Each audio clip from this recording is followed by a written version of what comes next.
Hello जम आ गए Lucknow station के बाहर। ये 4 वार्ड प्लेटफॉर्म क्रमांक 1 से चलने को तैयार है। यात्रियों से अनुरोध है कि कृपया अपनी सीट पर बैठें।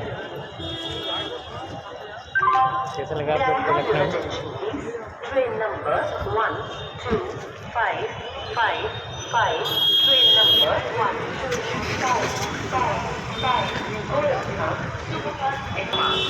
देखिए आप लखनऊ का स्टेशन।